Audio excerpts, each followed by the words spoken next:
Booyah, baby! Woo!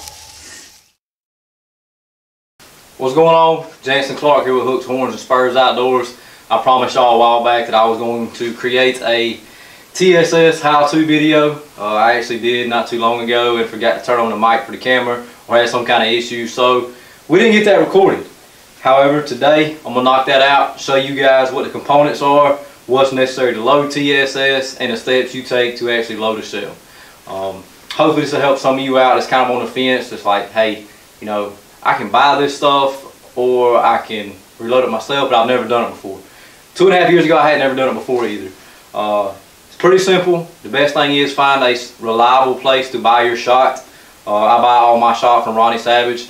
He's got loads that's been tested, and his loads shoot incredible out of every gun I've seen that's patterned with his shotguns. So yeah, you know, you're not going to be able to just go throw some components together and expect it to shoot well. You need to get with somebody that's actually developed these loads, buy the shot from them, and then use the recipes they have. So with that being said, let's get into the components that you actually need. All right, so first and foremost, components. What do you actually need to start reloading TSS? Well, first and foremost, you're gonna need shot. I already mentioned that. Here's what I have left of shot this year. I'm gonna be buying some more here pretty soon, just to make sure I have enough, because I don't want to run out and not be able to where I can't get it. All right, from shot, you're gonna need powder. The load I load requires little gun. A lot of different loads that I've loaded in the past require that, and various other loads. You're going to need buffer. I put mine in here just so it's easier to get out instead of having to try to get it out and pour it in from the actual tube it comes in. You're going to need micro wad slick. All the loads don't require this. Some loads require mylar, but the load that I have, it don't require mylar. From there, I have to trim my hole. So I got up with Dale Wildman and got a hole trimmer. Dale also has a wad splitter, which you'll also have to get to actually split these wads, or you can make one yourself. But I didn't get mine from him. I got it from a buddy that was making these with a 3D printer. But I'll show you how you're going to use this when you actually have to trim the hole here in a minute. Wad splitter. You don't have to have one of these per se. You can make one. If you make one, there's several different ways I've seen on YouTube where you can make a wad splitter. Just go in there and Google wad splitter. However, this one, I know that it cuts precisely every single time, and it's made just for the wads that I shoot, which are the VP90. So yeah, you got to have a wad in order to be able to load these loads. So that's what your wad looks like. You got to have a hole. There's your hole. And you got to have a roll crimper. Mine's from BPI. Dale Wildman sells some GAEP, and the rolls that they do look phenomenal. I'm just a cheapskate and have never bought one. I would like to in the future, but you know, this right here gets the job done without any issues as well. You need some kind of scooper. I just bought a cheap one. This is how you get your shot, gunpowder, and everything else out. Normally when you buy a scale, this comes with a little pan. This is what you put everything in so that you can actually measure everything out on the scale. You need something, or at least I do. Some people don't have one of these, some kind of vise to hold the shell in, especially when you're roll crimping. Some people don't have one. Some people just hold it in their hand, but I like to be able to put it in a vise. This comes from Precision Reloading, and it works real well. When I'm doing a big reload, I like to have a shooting block. That way you can put a bunch of different holes in here and then just do everything at one time. You can measure out your powder. You can measure out your shot. You can measure out your buffer and have everything in here and just do everything at one time versus jumping from shell to shell to shell. You can do all stages at once, I guess. Other components you're going to need for the shot that I have, it does require a overshot cards, which requires one and then one to go above it. And then you have a felt wad here. And it goes down in there, basically takes up some space so that when you reload it and you crimp down, there's not any movement per se. It moves everything up to where it's supposed to be and also helps out with the pressures of the load. So with all that being said, let's get into the steps of actually reloading one of these things. First thing you're gonna do, for me anyway, is I gotta trim my hole. So I'm gonna get my hole trimmer here. Mine's already preset to where I know it's going to be about a 1/4 inch over the overshot card. So when it roll crimps down, everything works perfectly. This hole trimmer works tremendous. You put it in there, you spin it around, and boom. Hole is trimmed to where it needs to be. It's took off of what needs to be took off. And from there, it's time to start measuring out some powder. What I like to do with my scale, I like to turn it on 2 or 3 minutes, let it warm up, and a lot of scales actually request that you do that. Probably the next time I make a video, if I make another one, I'm going to have another scale, and what I'm looking at getting is the determinator. Everything I've read about it has been tremendous. Some other people out there in this industry highly recommend it, so that's definitely what I'm going to be going with in the near future. But if you're just getting into it, this $20-ish Hornady scale, I mean, it works fine. It gets the job done. I've probably reloaded 200 rounds for myself and buddies, and I mean, hadn't had any issues. So I'm just gonna turn this thing off again. Wait a minute. I'm gonna turn it back on. Let everything start back up, and I'm gonna recalibrate it one more time.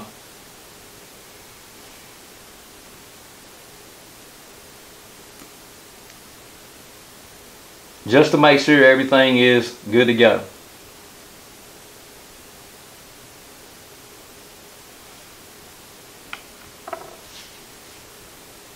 While we're waiting for it to recalibrate though, I'm gonna go ahead and split my wad. It's real simple. Alright, so we're recalibrated, everything passed, that's good. We'll get back to that in a second. As you can see, I just set the wad down inside here. You take your thing here with the razor blades and you press down till it can't go no more. The stopping point on this is an 1/8 inch, which is exactly where it's supposed to be. You'll pull it back out, go to the other side, and do the exact same thing you just did. So now my wad is split precisely on both sides. Wad's out, and that wad's good to go. Real easy, simple, and it's just like it needs to be now. So now we're done with the wad splitter and the hole trimmer. If I was reloading a bunch, however many I was reloading, my block holds 20, I believe, 25, I would have went ahead and split all my wads, trimmed all my holes, so that it's just bam, bam, bam, bam, bam. Everything just works cohesively, and you don't have any hiccups. So that being said, let's get some powder measured out. You have to put this your pan on here, make sure it's good and clean,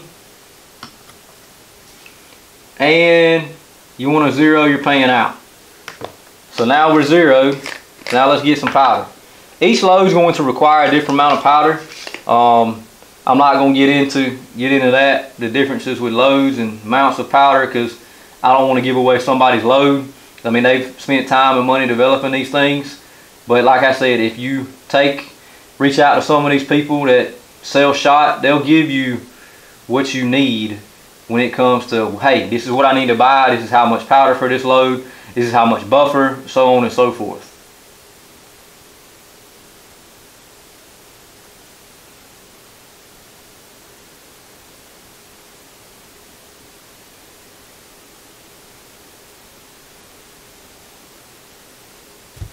Alright, so after you get your powder where it needs to be, you're going to take your hole and put your powder in there. Alright, powder's in there, everything's good to go with that.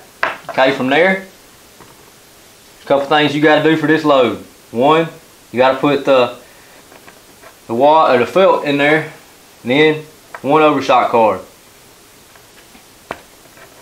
Then I take my handy dandy 3/8 socket, and I just make sure everything's pushed down nice and tight. Alright, that's done. And so from there, you're at your shot. Pull your shot over, you measure out however much you're loading up. This shot is, for this load is 1 5/8. So that's what I'm going to try to load up here, is 1 5/8. at 711 grams, or grains, excuse me.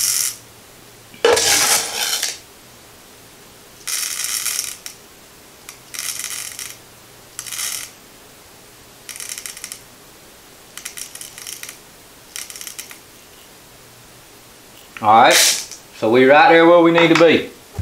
So now that your shot's measured out, you want to take your wad and just kind of just slowly coat it in this mica. I mean, this stuff will make a mess, and I normally actually take and have a Ziploc bag, but I didn't have one out here today, so we're just gonna do it like this. So now you got it coated down in mica. You want to insert it into your actual hole. I just kind of take this and put on the top, get it down in there good and tight. From there comes your shot. Pour your shot in.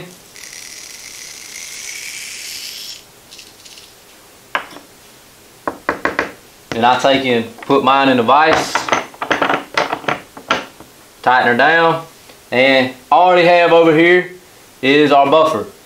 You know, you want to get your pan, load it back up, make sure everything zeroes out, and you want to measure the right amount of buffer for your shot, or for whatever load you're using.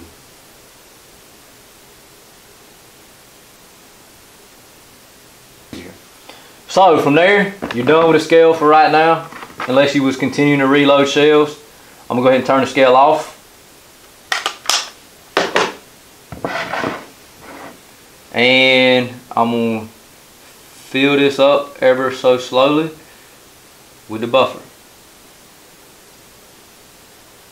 Sometimes when you do it, you might have to take and just tap it down a little bit, because it does get pretty full. Alright, so from there you're gonna vibrate it down. Bunch of different things to use to vibrate it. You know, you can get one of the dental circle things that they have at dental offices or whatever to vibrate it down. You can get a back massager. Pretty much anything that you can use a toothbrush. Pretty much anything that vibrates, it'll work. So you just take and make sure you're vibrating from the case head. Don't vibrate up and down the sides, because that can cause some issues. Just make sure that you're doing it from the case head, and you know, faster ain't always better. Nice steady pace, get it done, and make sure there's no issues. So after you get your hole vibrated down, try to make sure y'all can get a good look at that. You want to make sure you're seeing 10, 12 pellets exposed at the top coming out of the buffer. From there, you take and insert your overshot card.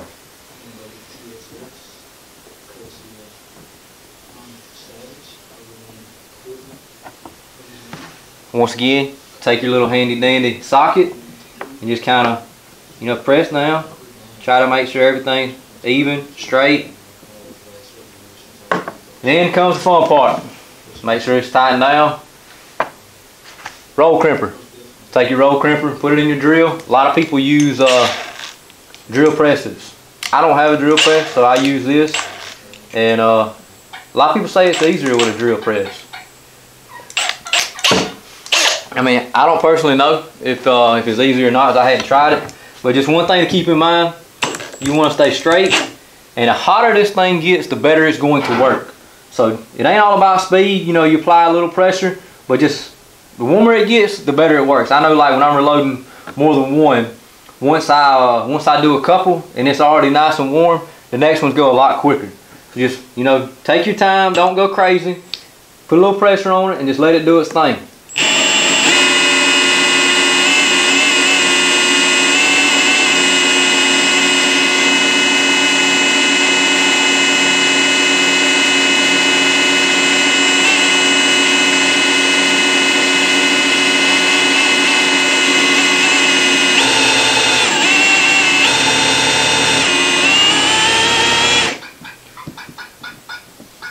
Alright, take it off, kind of see what you're looking like, and then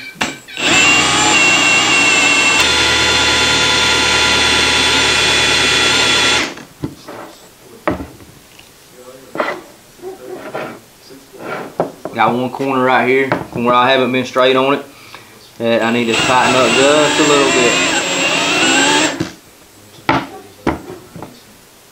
And don't get caught up on, oh, my roll print or my roll crimp it don't look like the ones I buy from places. Well, you know, that's okay.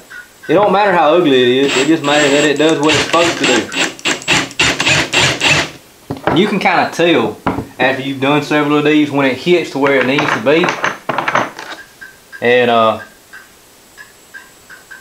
don't know if y'all can hear that. There ain't no rattling. Everything there, that's a good shell. You can see the roll crimp.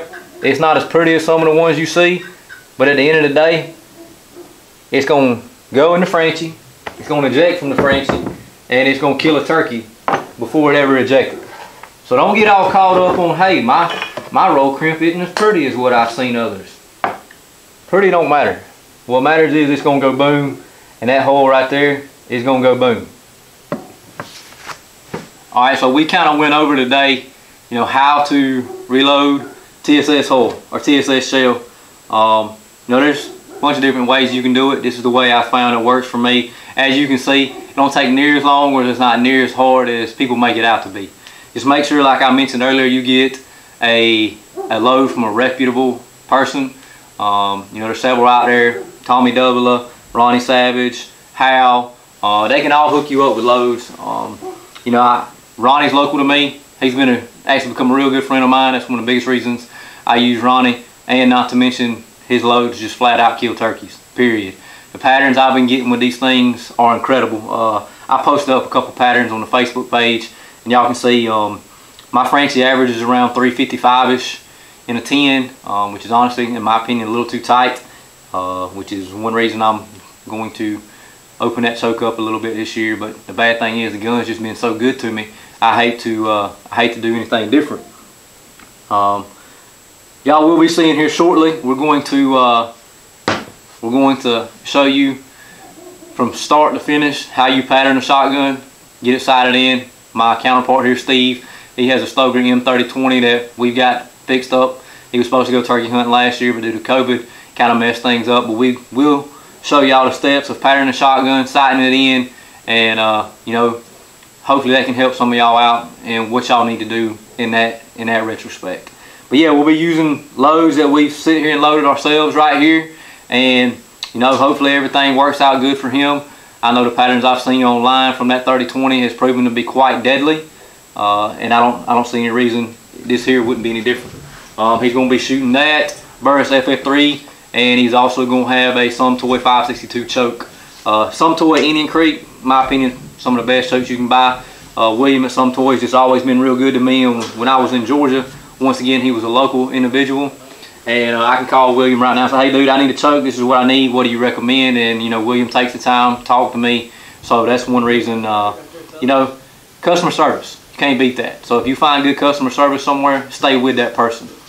So yeah, like I said, just wanted to take the time, show y'all how to do this, and I'll have a new gun before too long, and we'll go through the steps of pretty much everything with it, patterning, whole nine. We'll make sure we get that video for you guys as well. Another question, you know, I get asked a lot, is this really worth doing? You know, is it worth taking the time to actually reload these shells and versus buying them? I absolutely think so. If you buying shells, you're going to pay around $50 a box for 20 gauge. Roundabout, you know, you may find some sales where they'll be a little bit cheaper. Once you buy what you need, which is around $80 to $100, you're going to have about $5 in that each shell. You know, I gave a breakdown to a buddy of mine before, and I don't remember exactly what it was, but I calculated the price per hole, per powder, per overshot card, per nitro card, you know, all of it. You know, nitro card, felt wide, you know, whichever one you use for your hole. These use nitros. I know I called it felt earlier. It's actually a nitro card. They're not very much. You're talking pennies a piece because you buy them 1,000 at a time. It winds up, like I said, being about $5 a shell, depending on where you get your shot to. But I mean, even if it's $6 a shell, you know, you come out here, a couple buddies, and y'all get y'all little assembly line going. It don't take long at all to knock out, you know, reloading 100 of these shells if you wanted to. It's something fun, gets you out the house. and you know, it teaches you something. My boy, he's been out here before. He's only 3.5, fixing to be 4 next month, and he didn't really help, but he enjoyed being out here. And it just gives you something to do with family and friends, which, you know, I'm a big proponent of. So yeah, I highly recommend if you're on you know, teetering, hey, should I do this or not? I recommend you do it. Not just because it's cheaper, but because it gives you something to do with family and friends. So yeah, if you have any questions, please feel free to reach out, and I'll try to answer them to the best of my ability. I'm by no means an expert. I'm just a country boy that reloads some shells here and there. But knock on wood, I hadn't had any issues when it comes to firing shells yet. So hopefully it'll continue to be that way. But yeah, please feel free to reach out, ask any questions you may have, and thank you for watching the video. Make sure you like and subscribe to our YouTube channel as well as our Facebook, because we're going to be having some more giveaways coming up here pretty soon. Definitely going to be giving away some hats, and we're actually looking at potentially putting a vet hunt together right now. So hopefully everything works out with that, because, you know, I'm still in the military. Steve is retired military, but you know, there's people that's been a lot worse off than we have, and if we can give back to them and show them our appreciation, that's what we're going to do. Thank y'all. I'm Jason Clark with Hooks, Horns, and Spurs Outdoors. Y'all have a great day.